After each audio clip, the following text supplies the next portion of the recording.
Movie की शुरुआत में हम एक शेरिफ को देखते हैं जो कि एक चर्च के बाहर निक्स नाम के बंदे का वेट कर रहा होता है। थोड़ी ही देर में निक्स एक बैग के साथ वहाँ आता है और दोनों चर्च के अंदर चले जाते हैं। यहाँ उन्हें कई लोगों की डेड बॉडीज मिलती है। ज़मीन पर एक डिमोनिक साइन बना था और चारों तरफ बकरों के कटे से लगे थे। शेरिफ कहता है ये लोग ज़रूर किसी कल्ट के लोग होंगे। निक्स कहता है कि ये लोग नौसिखे थे जिन्होंने यहाँ किसी ऐसी शक्ति को बुला लिया जिसे कंट्रोल नहीं कर पाए और मारे गए। फिर वो निशान को ठीक करने लगता है। तभी शेरिफ को वहाँ खून से बने पैरों के निशान दिखाई देते हैं जो कि ऊपर की तरफ जा रहे थे। शेरिफ इन्हें देख ही रहा होता है कि तभी कोई चीज़ उस पर हमला कर देती है जो उसका आधा चेहरा ही खा गई थी और मौके पर ही उसकी मौत हो जाती है।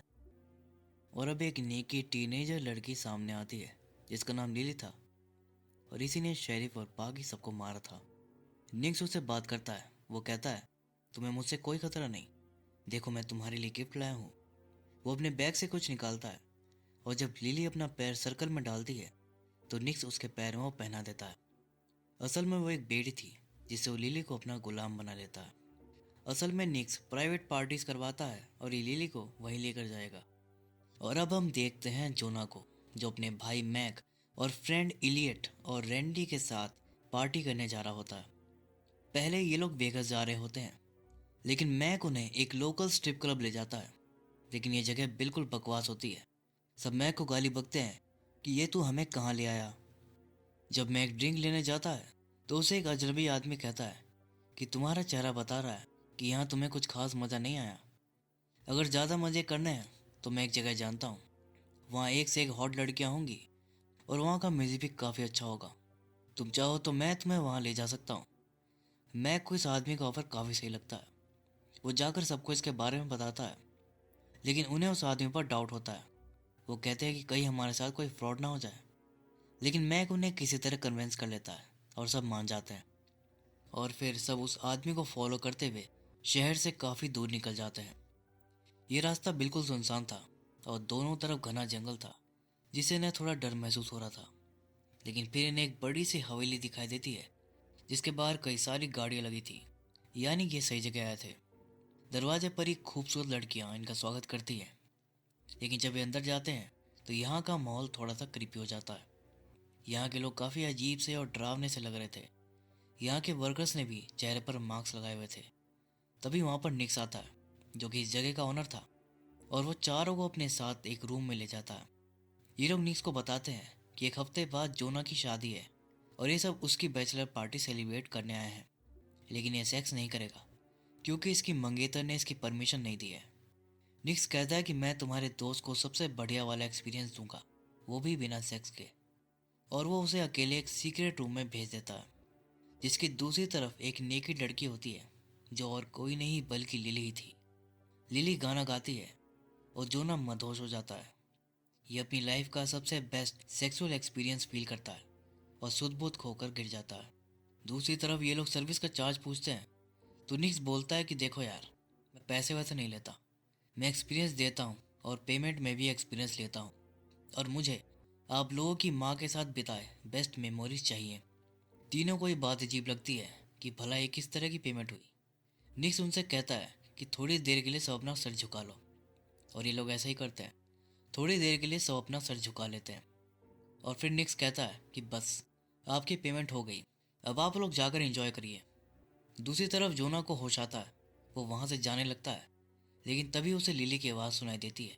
वो कह रही थी कि प्लीज़ मुझे छोड़कर मत जाओ। वो देखता है कि गेट पर बड़ा सा ताला लगा है, यानी वो लड़की यहाँ कैद है। उसे लगा कि इस लड़की के साथ बहुत गलत हो रहा है। उसे उस पर दया आ जाती है और वो उसे छुड़ाने की सोचता है। दूसरी तरफ तीनों लोग काउंटर पर खड़े होते हैं। यहाँ ये नोटिस करते हैं कि तीनों की गुत्ती पर एक अजीब सा टैटू बना है जिससे ये लोग काफ़ी हैरान हो जाते हैं क्योंकि इन्होंने कभी ऐसा टैटू नहीं बनवाया था। असल में जब इन्होंने अपना सर झुकाया हुआ था तो निक्स इनकी मेमोरी ले रहा था। उसी वक्त ये निशान बना था। खैर यहाँ इलियट बारटेंडर से एक स्पेशल ड्रिंक मांगता है तो ये लड़की ड्रिंक में एक लीच यानी कि जोंक डाल कर देती है। इलियट ड्रिंक का नाम पूछता है तो वो बताती है कि इसका नाम मर्डर है। और उस ड्रिंक को पीने के बाद इलियट उल्टी कर देता है। उसकी तबीयत बिगड़ जाती है। वो चीखने चिल्लाने लगता है कि मैंने किसी लड़की का मर्डर कर दिया है। असल में उस लीच के अंदर किसी किलर की मेमोरी थी और ये वो सब कुछ महसूस कर रहा था जो उस किलर ने किया होगा। तभी जोना इन लोगों के पास आता है। वो कहता है कि ये जगह ठीक नहीं है और हम यहाँ से अभी निकलेंगे। वो मैक और इलियट को गाड़ी में बैठकर वेट करने को कहता है और रैंडी को अपने साथ लिली वाले रूम तक ले जाता है और ये दोनों उसे आज़ाद कर देते हैं। जोना उसे अपनी जैकेट उतार कर पहना देता है और उसे कहता है कि हम तुम्हें छुड़ाने आए हैं, क्या तुम यहाँ से जाना चाहती हो?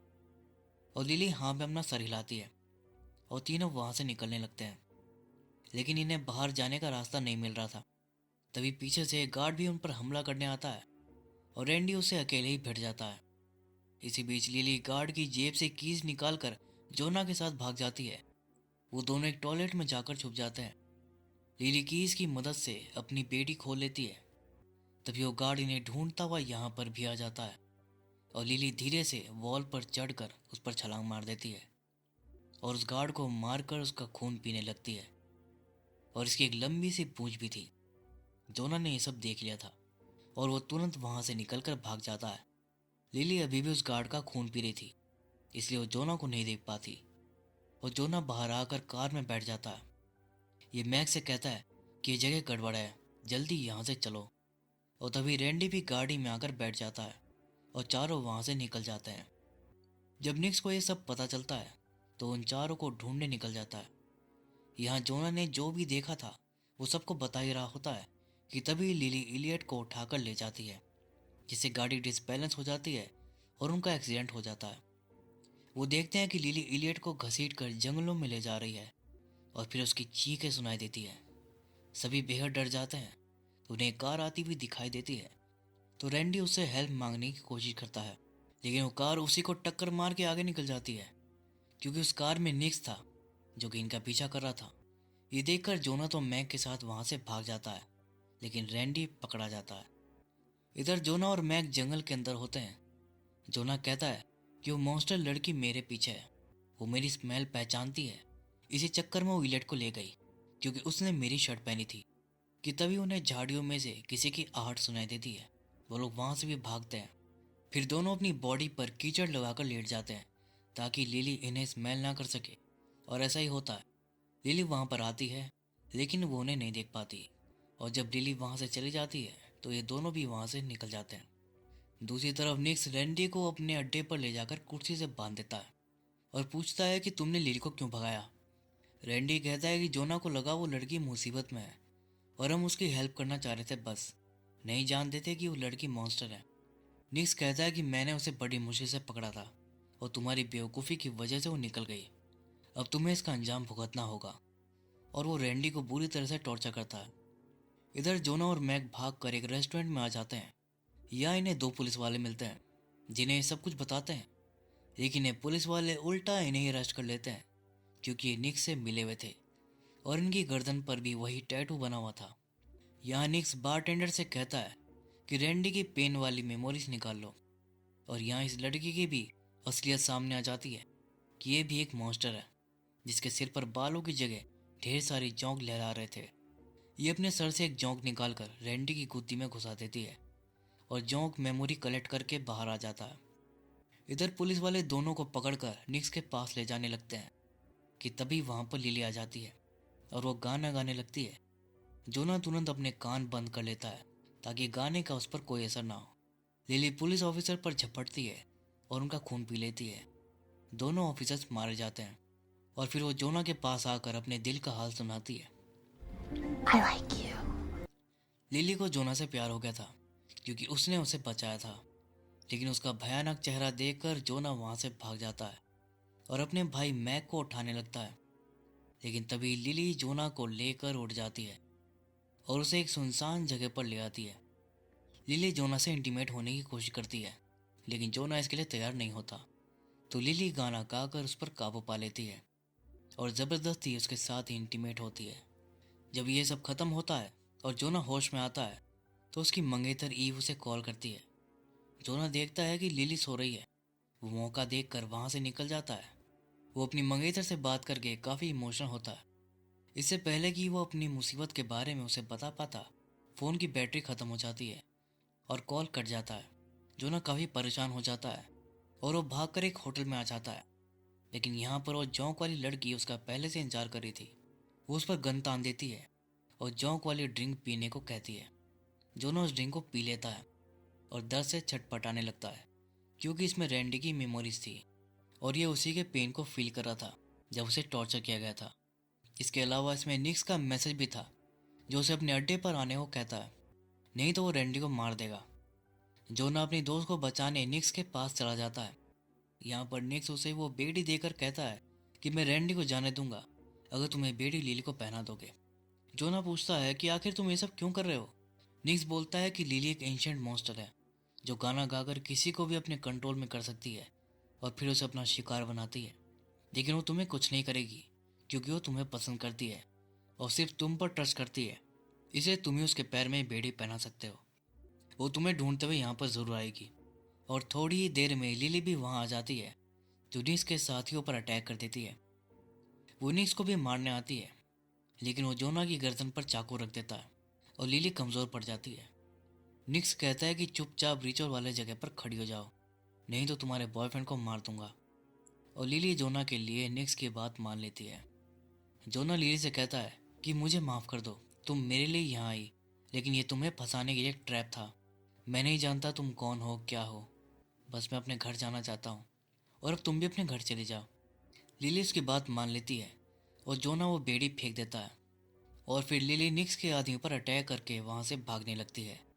और अब निक्स जोना को मारने आता है, लेकिन मैक वहाँ आ जाता है और निक्स के सर पर रॉड मार देता है। जोना रैंडी को छुड़ाने जाता है, लेकिन तभी निक्स उठ जाता है और मैक को चाकू मार देता है और बाद में उसका गला काट कर उसे ख़त्म कर देता है। वो जोना को भी मारने आता है, लेकिन तभी लिली के गाने की आवाज़ सुनाई देती है, जिससे निक्स उसके कंट्रोल में आकर अपने घुटने टेक देता है और लिली अपनी नुकीली पूंछ उसके मुंह के आर पार कर देती है, जिससे वो मर जाता है। जोना रैंडी के साथ वहाँ से जाने लगता है कि तभी लिली उससे कहती है कि प्लीज़ मत जाओ और उसे किस करती है और फिर अपना मन मार के वो जोना को जाने देती है। जोना वहाँ से निकल जाता है, लेकिन क्या लिली उसे भूल पाएगी। खैर अब इस घटना को काफ़ी टाइम बीत जाता है। जोना की अब शादी हो चुकी थी। वो अपने रूम में होता है कि तभी उसे लिली की गाने की आवाज़ सुनाई देती है, जिसे सुनकर वो बेहद डर जाता है। तभी उसकी वाइफ भी वहाँ पर आ जाती है और जोना उसके साथ बेडरूम में चला जाता है और दोनों रोमांस करते हैं। इसके बाद जब वो नीचे आता है तो देखता है कि उसकी वाइफ तो सोफे पर सो रही है और ये समझ जाता है कि जिसके साथ ही रोमांस कर रहा था वो उसकी बीवी नहीं बल्कि लिली थी। जोना उससे कहता है कि तुम यहाँ क्या कर रही हो, तुम यहाँ नहीं होना चाहिए, अब मेरी शादी हो चुकी है। वो उसे जाने को कहता है कि तभी उसकी वाइफ की भी आँख खुल जाती है और वो ज़ोर से चीखती है, जिससे लिली उस पर हमला करने आती है। जोना लिली को रोकता है कि प्लीज़ उसे कुछ मत करो, मैं तुम्हारे साथ चलूँगा। और लिली उसे अपने साथ उड़ाकर ले जाती है और यहीं पर यह मूवी ख़त्म हो जाती है।